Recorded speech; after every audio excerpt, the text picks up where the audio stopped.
Salmo 68, versículos 5 e 6. Escuta essa palavra de Deus para a sua vida. Pai dos órfãos, juiz das viúvas, é Deus em sua santa morada. Deus faz com que o solitário more em família. Ele tira os cativos do cativeiro para a prosperidade. Apenas os rebeldes habitam em terra estéril. Deus é pai dos órfãos, juiz da viúva, desde a sua santa morada. Sabe, essa expressão de santa morada é um jeito de os judeus falarem de Deus no trono.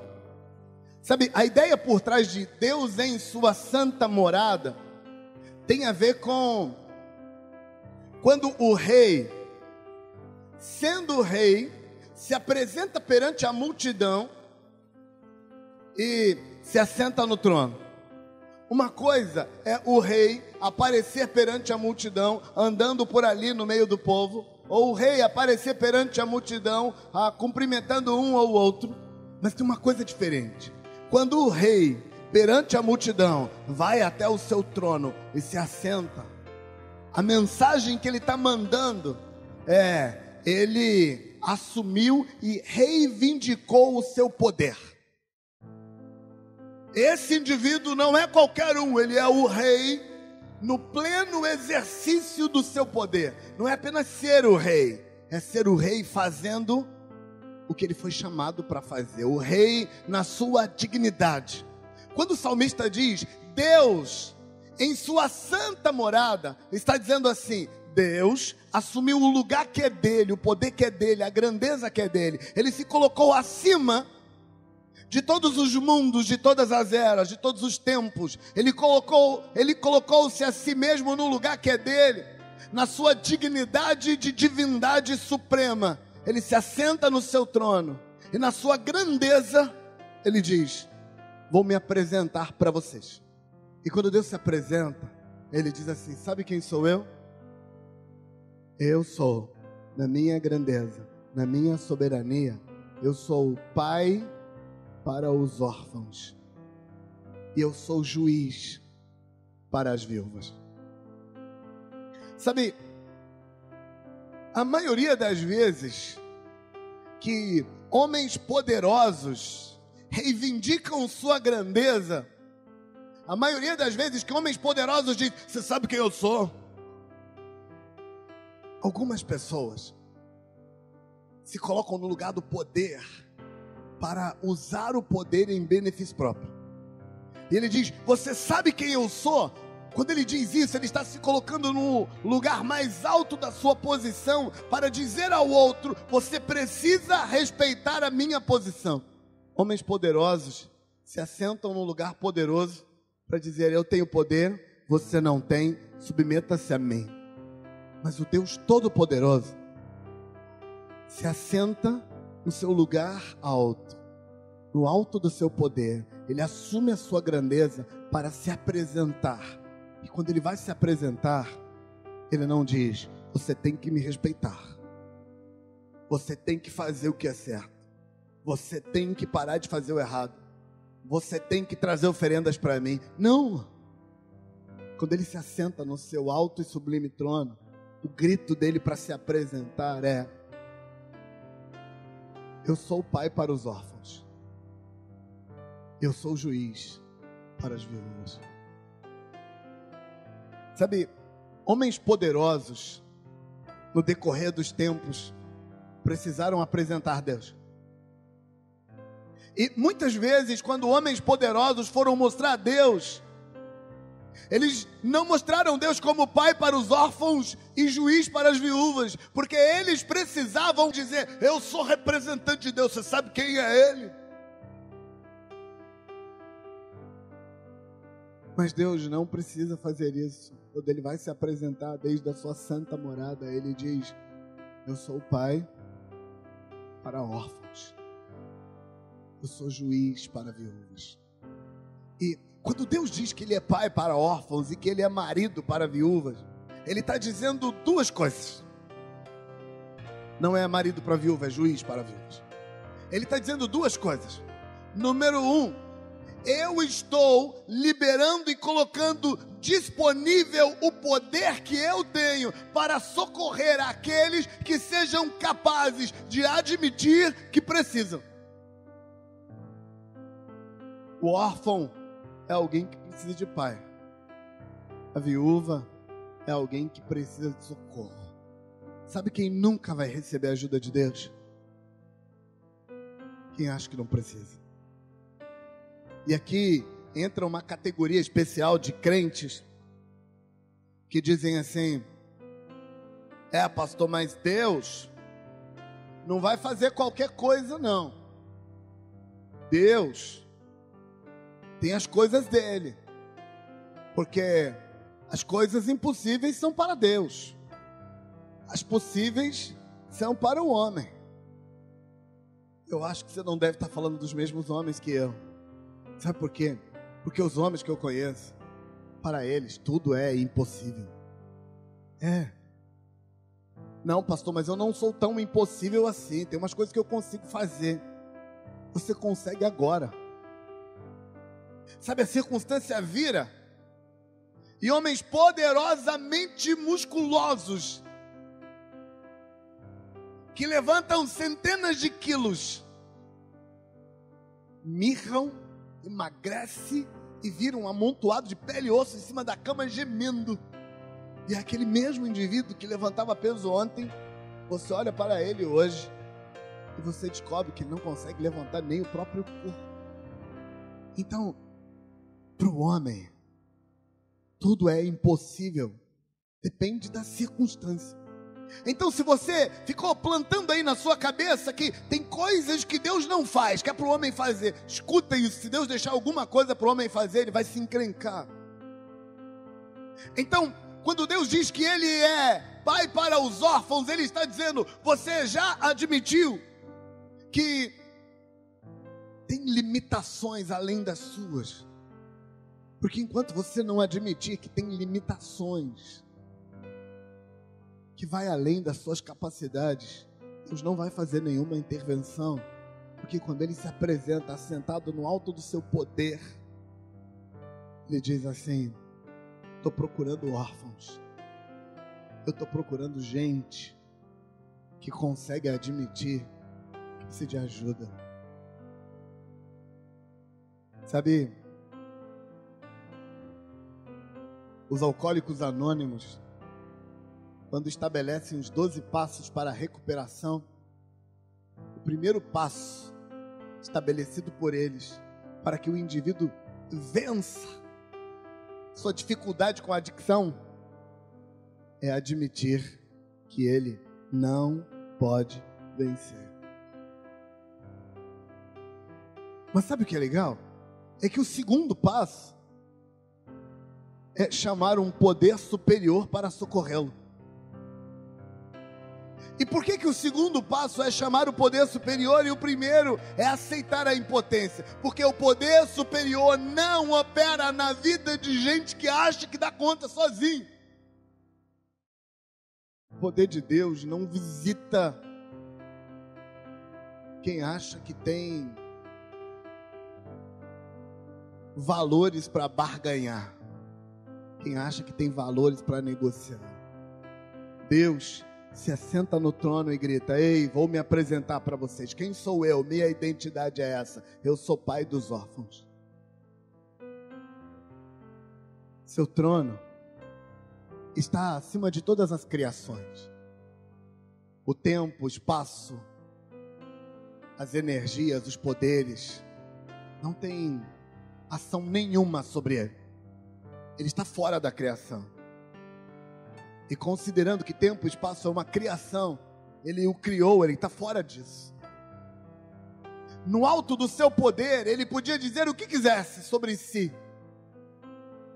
E Ele resolveu dizer: eu sou pai para os órfãos. Então, a primeira coisa que Deus está dizendo é que se você quer me acessar, se você quer chegar até mim, se você quer ser abençoado, se você quer ser alcançado pelas minhas bênçãos, você precisa entender e resolver isso aí no seu coração. Você não dá conta. Você estava se enganando. Você estava mentindo para si mesmo quando estava tentando dizer que tem coisas que você resolve e tem coisas que Deus resolve. Ou Deus resolve tudo na sua vida, ou você está sozinho. Porque Ele é Pai para os órfãos. A segunda coisa que Deus está dizendo sobre si, quando Ele se apresenta como Pai dos órfãos e juiz para as viúvas, é que Ele não te deve nada. Nada, absolutamente nada. Deus não te deve. Sabe, quando o texto diz que Deus é juiz para as viúvas, nós, os ocidentais, pensamos que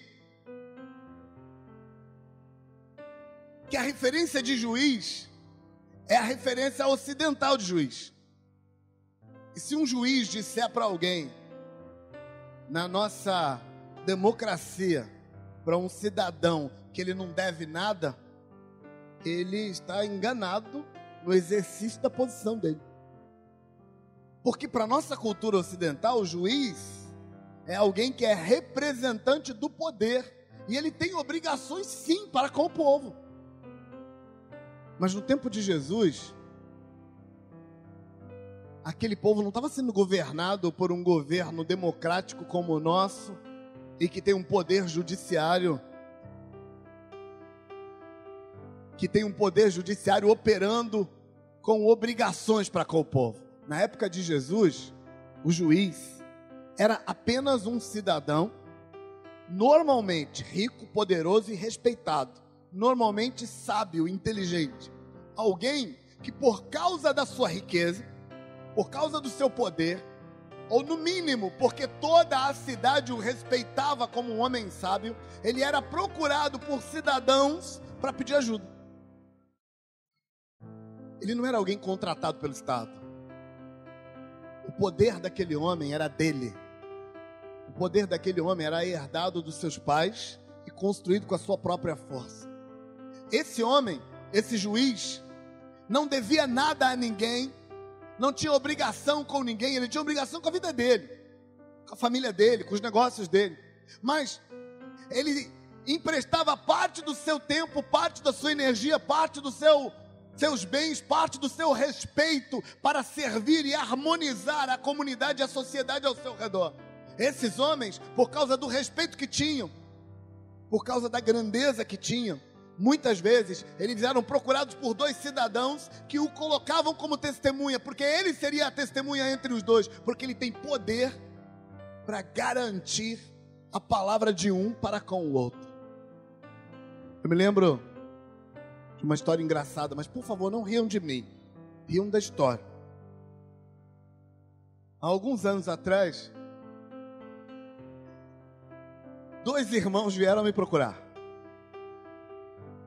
Um deles tinha emprestado um dinheiro para o outro. Era uma grana razoável. E deu um cheque assinado como garantia. E aí, os dois vieram me procurar porque o irmão, que não estava recebendo o dinheiro dele, disse: pastor, esse indivíduo é membro da igreja e ele não paga a minha conta. E aí chamei eu que não queria pagar a conta. Ele disse: pastor, eu quero pagar a conta. Aliás, eu vou pagar a conta. Mas eu pedi para ele me dar o cheque, porque eu preciso desse cheque para apresentar no banco, e ele não quer me dar. Pastor, que garantia eu tenho de que depois que eu pagar para ele, ele vai me dar o cheque? Eu sei lá se ele sumiu com esse cheque. Então eu disse para esse: você não quer pagar porque ele não quer te dar o cheque. E eu disse para esse: por que você não quer dar o cheque? Ele disse: pastor, a gente só dá o cheque quando a pessoa paga. Ele não me pagou ainda, por que eu vou dar o cheque? Era esse tipo de problemas que os juízes tinham. E por que eles eram procurados? Porque eles tinham honra, autoridade para resolver. Então eu virei para o irmão que tinha o cheque e que estava com medo de não receber e disse: você confia na minha palavra? Ele disse: em você eu confio, pastor, não confio nele. Então eu disse: dê o cheque para ele, eu garanto que ele vai pagar. Pastor, ele não vai pagar.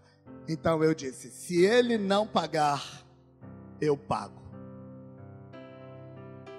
Ele enfiou a mão na carteira, abriu a carteira e pela primeira vez o outro viu o cheque. Tirou o cheque e entregou para o outro. Eu disse para ele: agora que você tem o cheque, quando você vai pagar? Ele disse: pastor, me dá só mais uma semana que eu vou pagar. Deve ter uns 10 anos, ele não pagou ainda.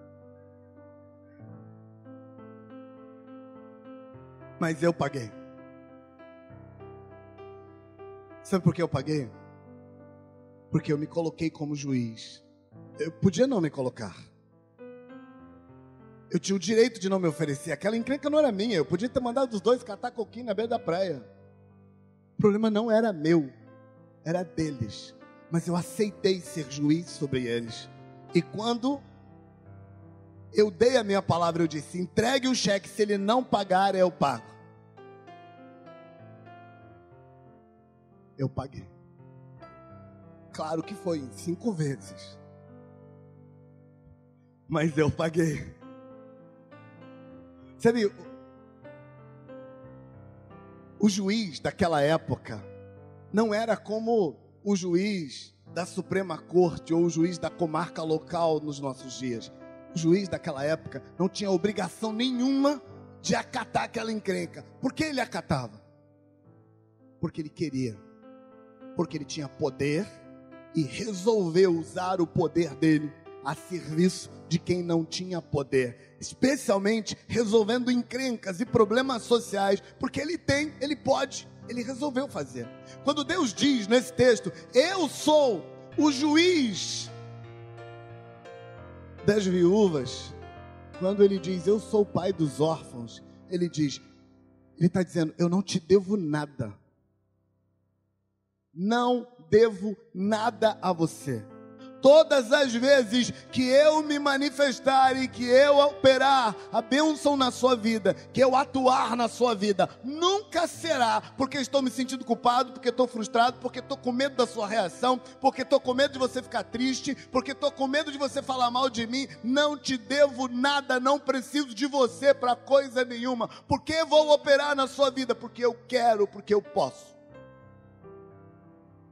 Quando Jesus conta em Lucas capítulo 18, a história do juiz iníquo, Jesus pinta o juiz iníquo justamente para transmitir a ideia de que aquele juiz não deve nada para aquela mulher viúva para quem ele vai socorrer. Porque ele resolve socorrê-la? Porque ele pode. Porque ele quer.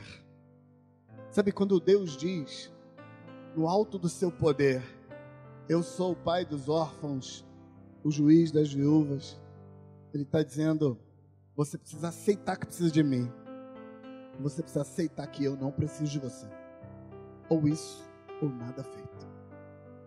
Não tem botão nenhum que você possa apertar que me controle. Não tem chantagem nenhuma que você possa fazer que funcione comigo. Não tem negociação nenhuma que você possa fazer que me convença. Quando você traz sua demanda para mim, não pode me ameaçar, não pode me chantagear, não pode me controlar. Eu não estou na sua mão, mas você pode ficar na minha mão se quiser. Quando Deus, do alto do seu poder, se apresenta como pai dos órfãos e juiz das viúvas, ele está dizendo: você precisa de mim, eu não preciso de você. Mas tenha fé, e acredite na minha bondade. E venha. O escritor aos Hebreus diz que a gente precisa ousadamente comparecer perante o trono da graça. Ousadamente significa que você precisa ter coragem de comparecer diante de um ser que não te deve nada, é poderosíssimo, não tem razão nenhuma para cuidar de você, mas Ele fará assim mesmo, porque quer e porque pode. Isso é graça. O trono da graça é a manifestação desse Deus que se assenta acima de tudo para socorrer gente que não é digna.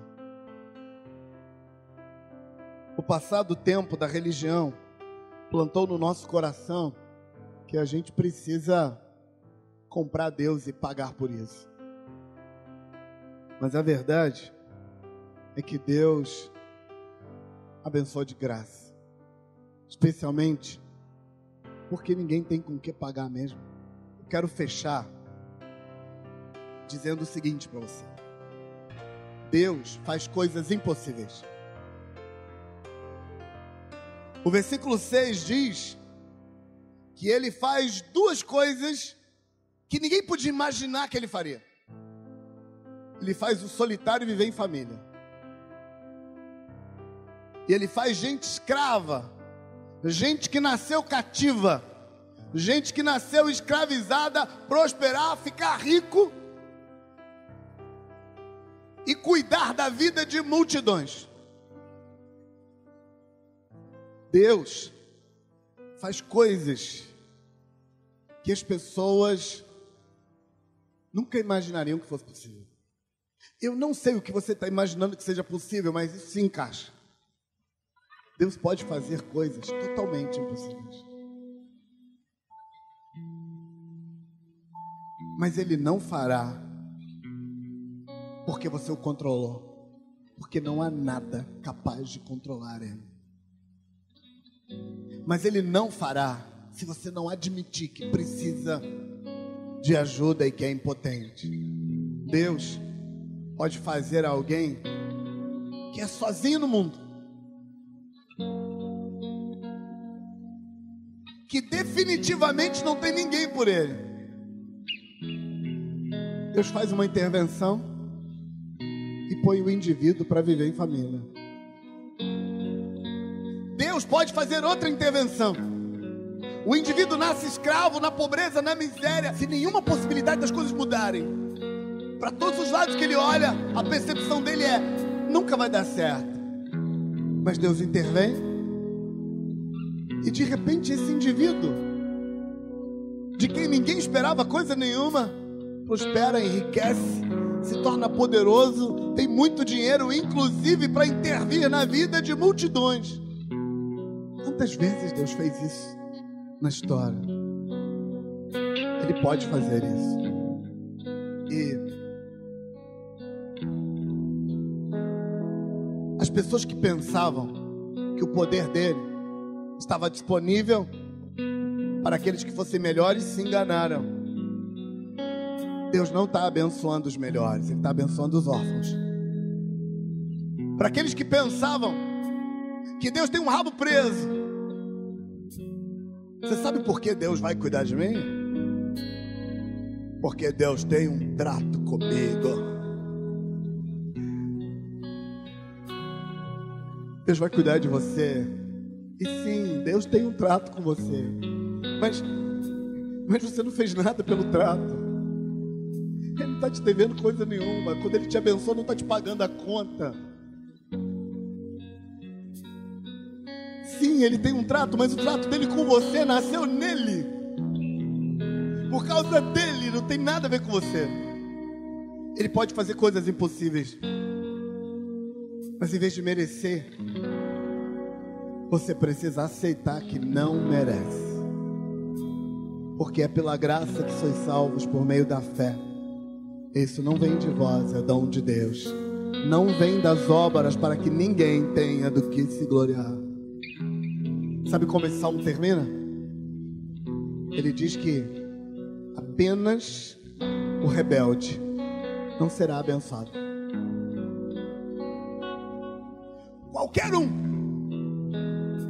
Pensa em qualquer um. Pensa numa pessoa que você imagina assim, isso aqui nunca, Deus nunca vai chegar nele. Pode pensar, pode exagerar. Pode, exagera. Aposto 10 contra 1 que gente pior do que esse que você pensou, Deus já alcançou e já abençoou.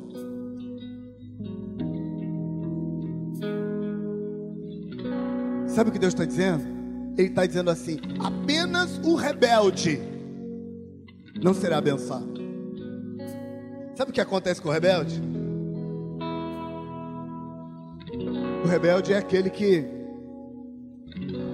não admite que precisa de ajuda e não aceita alguém mais poderoso do que ele controlando o sistema. Apenas ele vai morar na terra estéril. Não existe nenhuma opção que você traga diante de Deus para ele dizer assim: esse aí não pode abençoar. Apenas um tipo de gente: os rebeldes. Eles não aceitam a intervenção sobrenatural de alguém maior do que eles, a não ser que eles consigam controlar esse alguém maior, a não ser que eles tenham alguma bula para apresentar, alguma regra para jogar na cara. Os rebeldes vão perder, mas todos os outros, qualquer um, até você, até eu, porque Deus se assentou no lugar mais alto, acima dele não há ninguém, e ele estende as mãos e disse: muito prazer, eu sou o pai dos órfãos, o juiz das viúvas. Muito prazer, eu sou aquele que faz o solitário viver em família. Não há nada nos seus relacionamentos que eu não consiga consertar. Nada. Nada. Eu sou aquele que faz o escravo perdido, afundado, prosperar e se enriquecer e ficar famoso e poderoso, porque eu posso. Não há nada nas suas relações de poder, nas suas relações sociais, nas suas relações com os bens, que Deus não possa resolver. Mas Ele está dizendo que isso não é para os rebeldes. Então, ou você quebra a sua rebelião e admite que seu poder é tosco, é fraco, é pequeno, acaba com um câncer, com um acidente, com um prego contaminado com bactéria. Se tiver tétano no prego e você pisar nele, está encrencado. Toda a sua grandeza se esvai em nada. Em nada. Se você não admitir, então Deus não será Deus para você.